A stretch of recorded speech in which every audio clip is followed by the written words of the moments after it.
Welcome back to Awful Movie Reviews. You're on sacred ground, my friend. It's time for me to do my weekly bad movie lambasting, and we're looking at Children Shouldn't Play with Dead Things. Well, I don't see any dead people. Well, first of all, you'd have to consider those characters to be children, and second of all, this movie is the only thing that feels truly dead. But just before we get going, if there's a bad movie you'd like me to review, just leave me a comment down below. And don't forget to like this video and subscribe to never miss out on another bad movie review every Friday and cult horror movie review every Tuesday. What the hell's he talking about? Oddly enough, the director was Bob Clarke. I'm sure he has many interesting things to tell us. He would be best remembered for Black Christmas, which is regarded by many as being the first real slasher movie, and then in 1983, he'd released the classic A Christmas Story. It's funny how he directed two Christmas-themed movies that couldn't be more opposite from one another. I find it pretty entertaining. But getting back to this film, how does it compare? It just doesn't.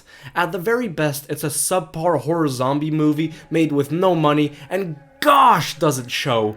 Oh, this is getting worse all the time. A creepy guy named Alan leads a theater group onto a secluded island. Is it to do any theater? Fuck no. Alan's plan is to resurrect the dead using ancient spells. Half an hour into the movie, when someone gets attacked by a zombie, we find out that it was all just a big prank set up by Alan and his friends. Better get used to it. At this point, that's about as occult as it gets, because everyone in the group fails miserably to summon up any ghouls. And so plan B for Alan is to play around and make friends with one of the dead bodies he was trying to resurrect. What in tarnation is wrong with this man?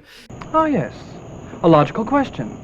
He always speaks like if he's putting on a play, with weird fancy sentences that no person in the right mind would ever come up with in real life. He's such an aggravating individual. And it just goes on and on and on. It never stops. The ludicrous dialogue, paired with awful acting, is painful to sit through. In fact, the dialogue is so shit that this was the only memorable quote I could recall. I peed my pants. I peed my pants.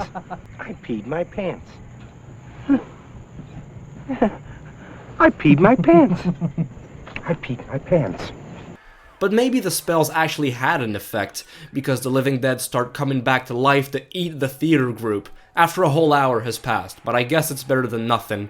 Given how this plays out, and the time period, this movie definitely borrows heavily from Night of the Living Dead. But that one is a timeless horror classic, one of my favorites. It's a well-made, suspenseful, and scary movie. This film is not. Wait a minute. The joke's over. And what is it with these bad movies that feature everything in the dark? I can barely see what's going on sometimes. Also, whoever wrote the score should be ashamed of himself. The music tries to be scary and demented, but it just sounds disgusting and completely stomach-churning. And while it tries to pass itself off as a comedy, it's not funny, it's just really awkward and cringe. It's about as hilarious as watching someone get run over by a train. That's because it's not funny. It's disgusting. Well said. Bottom note, this is complete trash. It's no fun and it's just plain irritating and lazy. What an awful movie!